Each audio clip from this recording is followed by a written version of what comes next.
All right, we're going to start Unit 3 of talking about trig identities and all the things you can do with trig identities. So first, you need to know what an identity is.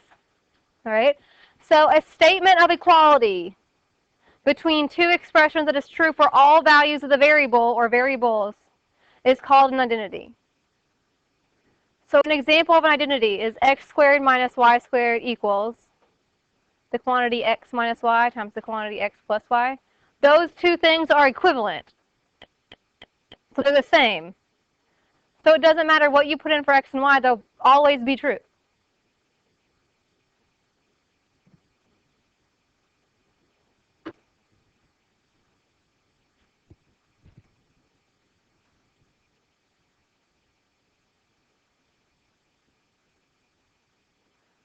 And then a trig identity is just one that uses trig expression. So it just has trig in it. That's all the differences.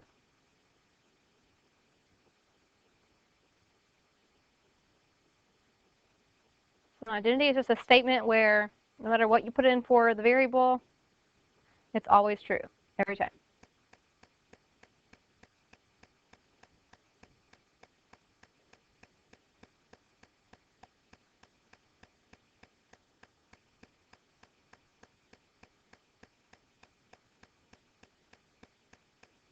Here's another example of an identity.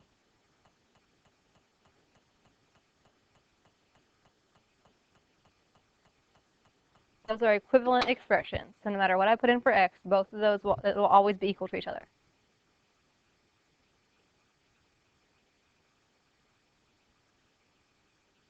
Questions about what an identity is? All right, then in Learning Target 1, we're just going to disprove statements. All right, that's all we're doing. You might want to get your unit circle out or pick up one of mine, because that's what we're going to use to make our counterexamples.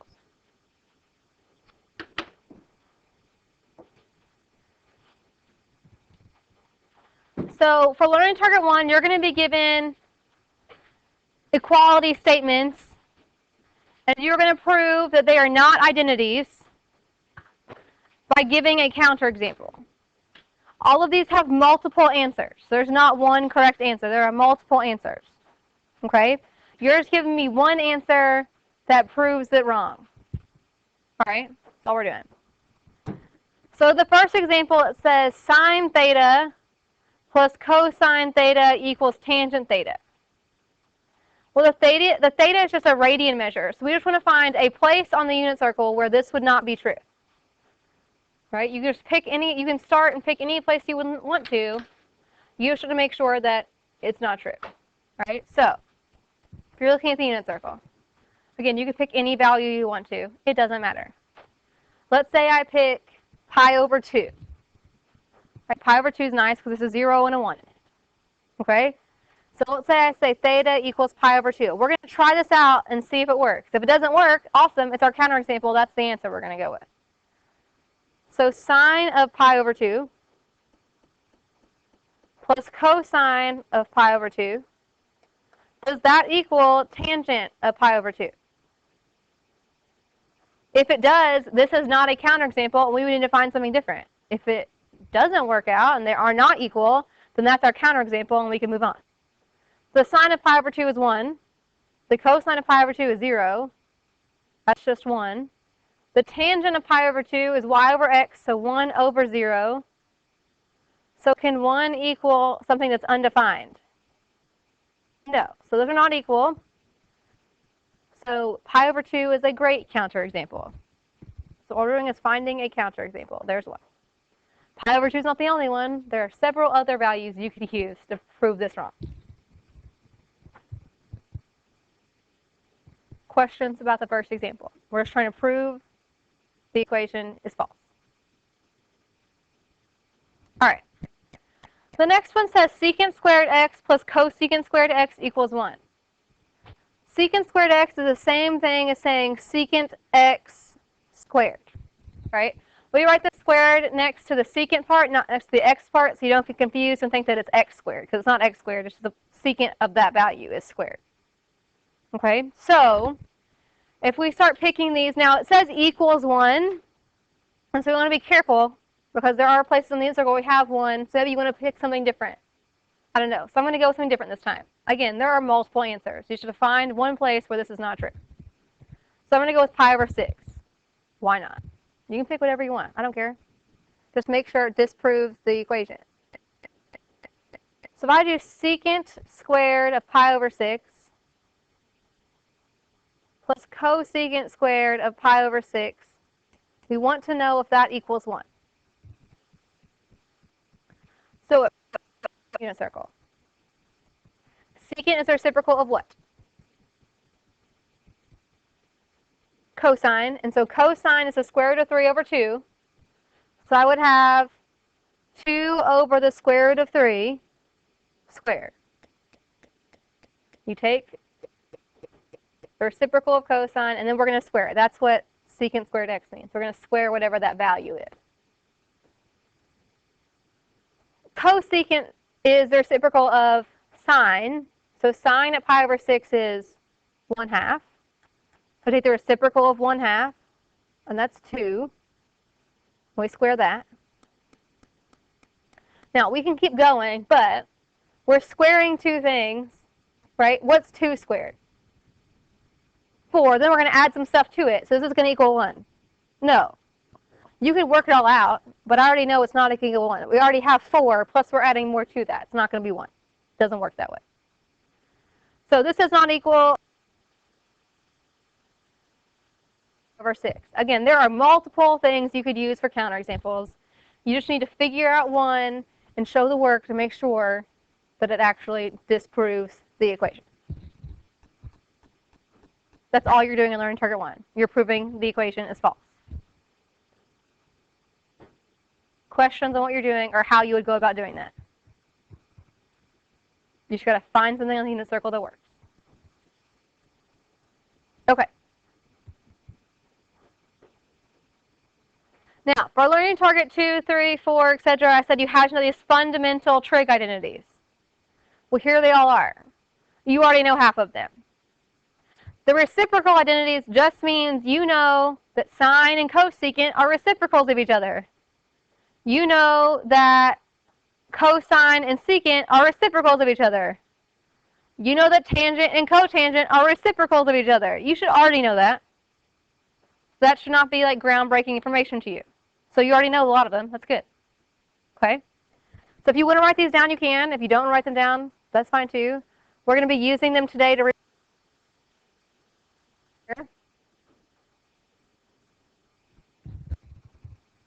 you identities. We talked about it with the unit circle about 1,000 times. We talked about that tangent was sine over cosine, which means that cotangent had to be cosine over sine. So you know those as well.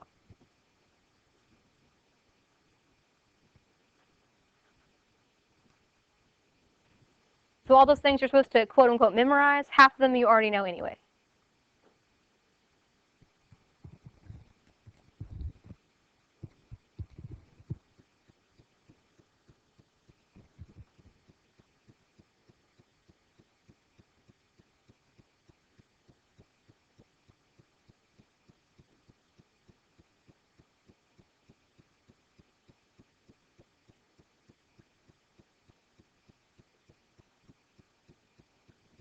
Can I scroll past the reciprocal ones?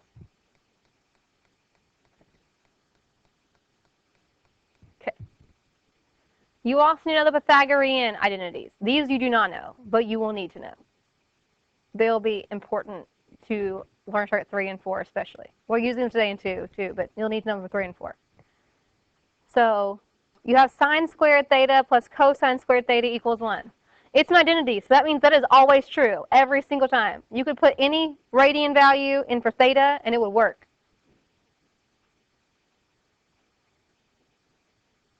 Tangent squared theta plus 1 equals secant squared theta. And then cotangent squared plus 1 equals cosecant squared. You will need to start committing those to memory. You will use this one especially very often.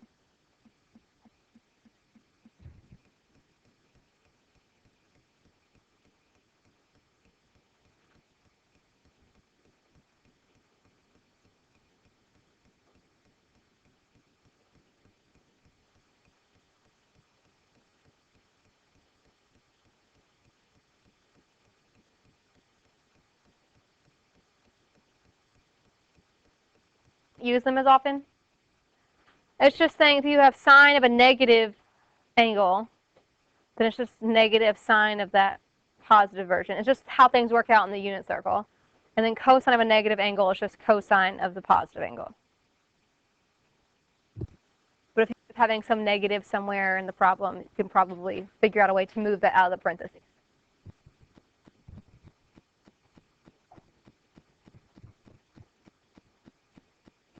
Does everyone have the ones they want to have written down?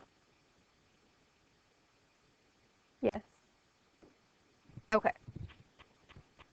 Then in learning target 2, we're going to use those identities to determine values of a function. The first two you could have done without me doing anything today. All right. So the first one says we are given cosine theta, and that's 2/3. It's telling us a quadrant of the unit circle that we're in. So it's telling us that we're between 0 and 90. So we're in the first quadrant. Everything's positive in the first quadrant. So that's all. That's just telling you what sign everything is supposed to have. And it says define secant. If you know how to use secant, you could have done this a long time ago.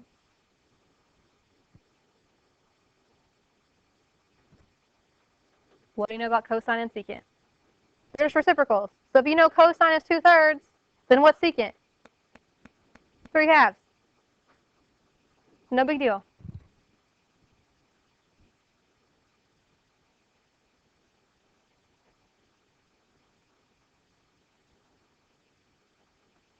On the second one, cotangent theta is negative the square root of 5 over 2. Then it says we're between pi over 2 and pi, so what quadrant is that? 2. And so if you're looking at quadrant 2, x is negative and y is positive. So when you're doing cotangent and tangent, they're both going to be negative because you have a positive divided by negative, right? And it says define tangent. So how are cotangent and tangent related? Still reciprocals, right? This one, what you need to do a little bit extra work. Why do you have to do a little bit extra work? Right, we can't have the square root in the denominator. So we get negative 2 over the square root of 5. And then we just rationalize. So negative 2 times the square root of 5 over 5.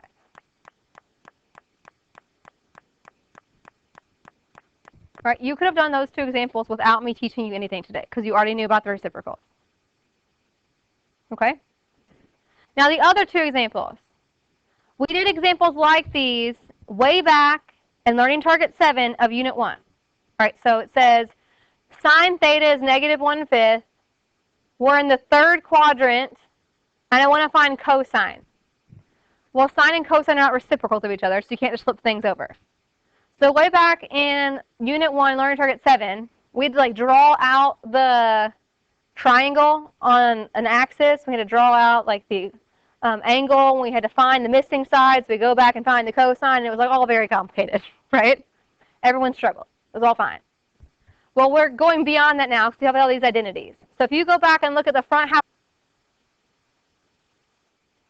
there are two identities in which sine and cosine are both used.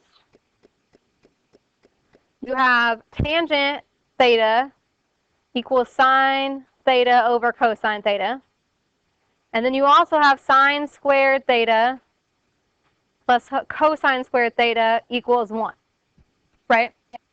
Sine and cosine are both in both of those identities. Now, if you're given sine and you want to find cosine, you can use identities to then solve stuff. We cannot use this one because we only have sine. So we'd have sine, then we'd have two unknowns. You can't solve an equation when you have two unknowns. Right? We don't have tangent or cosine, so I can't solve that. For the other one, though, since I have sine, then I would just have one unknown, cosine. I could just solve an equation. So that's what we're going to use. We're going to use those Pythagorean identities to solve for the other trig function. Okay? So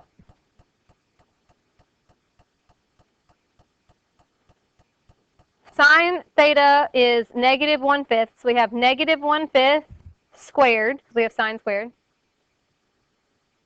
plus cosine squared equals 1. And then we're just solving an algebraic equation like you would have in any other math class ever. You're just solving the equation. So we follow the order operations and make sure we solve for theta, or cosine theta. So negative 1/5 squared. You just square the numerator and the denominator. So 1 over 25.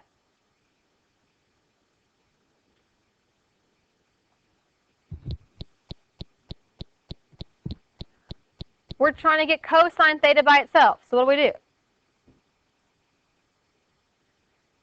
Subtract.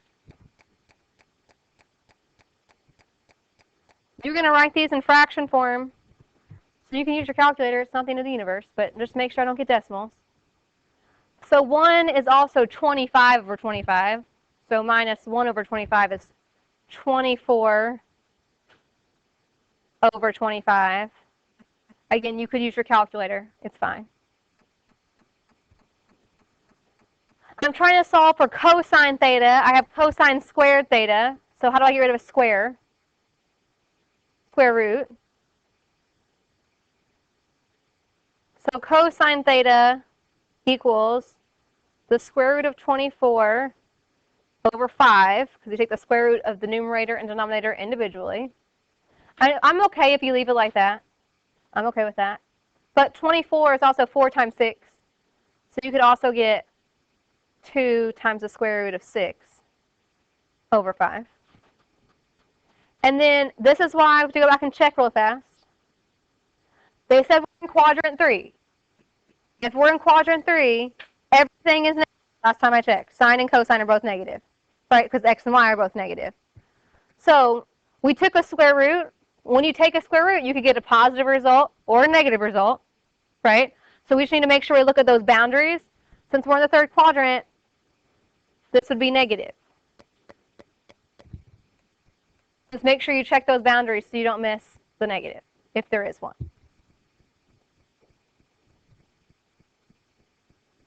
Questions about that one? All right, I'm going to help you set up the next one, and then you're going to do it on your own. You have tangent, and you want to find secant. So what identity could you use? You can look at your notes, you can't. You have tangent, you want to find secant.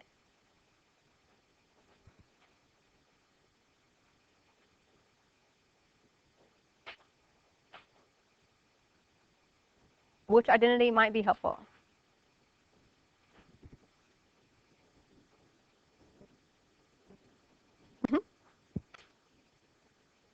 Yep, tangent squared theta plus 1 equals secant squared theta. So I want you to go through and do that one. See if you can get the correct answer.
Hopefully, you have the square root of 65 over 7. It's positive because we're in the fourth quadrant. Secant is the reciprocal of cosine, and cosine is positive in the fourth quadrant. Questions about how I got that number? Because this will be the time to ask.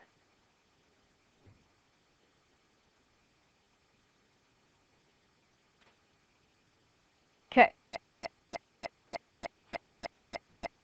This could take, I'm just thinking of examples from your homework. In learning target 2, it could take it like one step farther too. It could say, here's tangent, find cosine. There is no identity that puts tangent and cosine together in a Pythagorean identity. There's just not. But we could do the same thing we just did. We get secant. If I have secant, how would I find cosine? I'll just flip it over, right? So if it says to find, here's tangent, find cosine, or here's cosine, find tangent, right? We would just need to put cosine and make it secant, and then it'll be fine. Or opposite. If they give us tangent, we get secant, we flip it over and find cosine. All right? So you can still use these identities. If you need to take it a step farther, then you can. All right? Any questions about learning target 2? So the homework, you're just using those identities the best you can to find whatever they're asking for. Okay? All right. Then I'm going to do learning target 3 today. Again, you're going to do learning target 1 and 2 homework tonight. I'm going to do 3 today in class so that tomorrow you can work on it in class, because 3 is where you're going to have the problems. All right? Learning target 3 is an introduction to what we're going to be doing in learning target 4. So in 3, you're going to be given expressions, and your job is to go through and simplify them. And then learning target 4, you're going to be given an equation. And you have to go through and simplify to make sure that both sides of the equation are equal to each other. All right? So we're just like doing like a mini step towards that.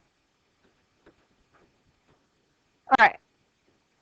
So we're using identities to simplify expressions in learning target. I don't know why it says 13. It should say 3.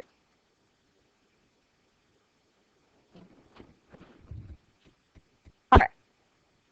So on the first one, we have cosecant theta divided by cotangent theta. I'm going to have to teach you to start thinking like me. All right? But if I start thinking about cosecant and cotangent, I need to start thinking about the identities that involve those.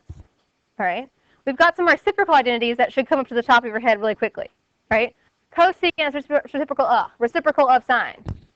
Cotangent is sine over cosine. Sorry, cosine over sine. Right? So you have sine involved with both of those. So maybe if we rewrote it, maybe we could figure something to get rid of the sine part. I don't know. Right? That's one strategy. To think through like what they would have in common so that maybe things would cancel each other out. Right? There's really no other step to go forward on this one. So we're going to rewrite it in terms of those values, in terms of sine and cosine. So cosecant is 1 over sine.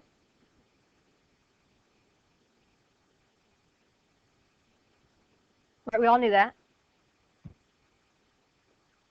Cotangent is cosine over sine. So it looks like I just made it more complicated. When you divide fractions, though, what are you really doing? Multiplying by the reciprocal. So I can rewrite this again. 1 over sine theta times sine theta over cosine theta. Now I could cancel out the signs, right? We're multiplying, so I can get rid of those factors. So I have 1 over cosine theta. And if I wanted to make this nice and neat into one little function, what's 1 over cosine theta?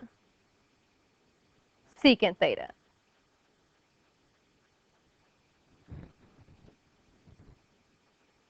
So we're going through, we're trying to simplify things out. If it was learning target 4, it would just say cosecant theta divided by cotangent theta equals secant theta. And you would go through to the same steps and show that secant theta equals secant theta. All right? That's what we're trying to work towards. Okay? So some of you guys are going to ask me, well, how do I know when to stop? We're just practicing. And so then in learning target 4, you're going to have a stopping point. They're going to tell you what they want it to be equal to. Okay? All right, and the next one. Cosine x times cosecant x times tangent x. Well, if I start thinking about the more complicated functions, generally the first thing I try to do is think about everything in terms of sine and cosine, because at least then it's all the same. right? So I've got a cosine. Cosecant has a sine, and a tangent has both. So maybe that'll work out where we can maybe get rid of some things. So that's what I'm going to try. So I've got cosine x. Cosecant is 1 over sine x. And tangent is sine over cosine.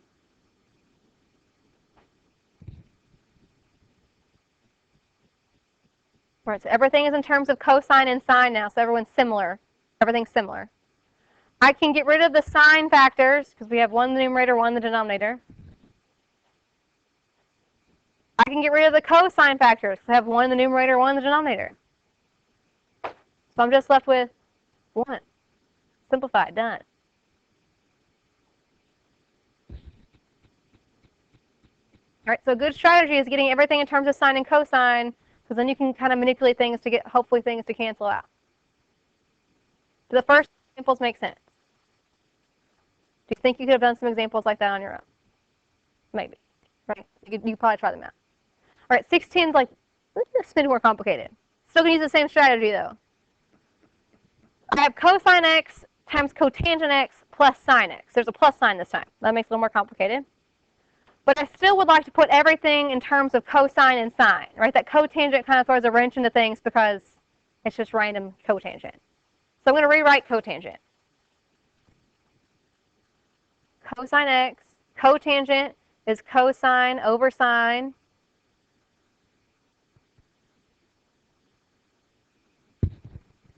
Right? I can't cancel anything out this time. That's okay. Sometimes they get a little more complicated before they get easier. But I still want everything to be in the same terms, all right? So I have cosine squared x over sine x, plus I have the sine x over 1 over here. Again, I'm trying to teach you how I think. So I did that, and I'm like, ooh, cosine squared x. And there's some sine stuff in here. It would be awesome if this was cosine squared x plus sine squared x. Why would it be awesome if it was cosine squared x plus sine squared x?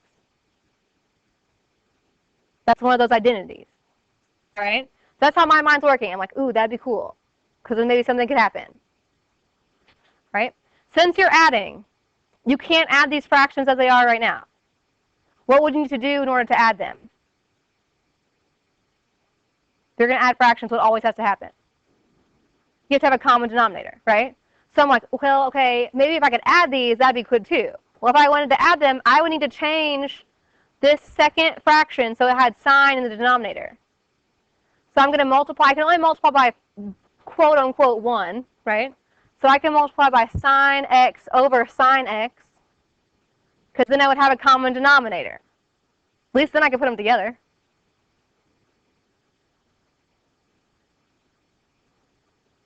In the process of doing that, I get sine squared x over sine x. So it looks like I've made this like super more complicated, but now I'm cosine squared plus sine squared. This is going to work out really great. Okay? So if you add them together and make it one fraction, you have cosine squared x plus sine squared x over sine x. If you look at your identities, cosine squared plus sine squared equals 1. So I can replace that entire numerator with a 1.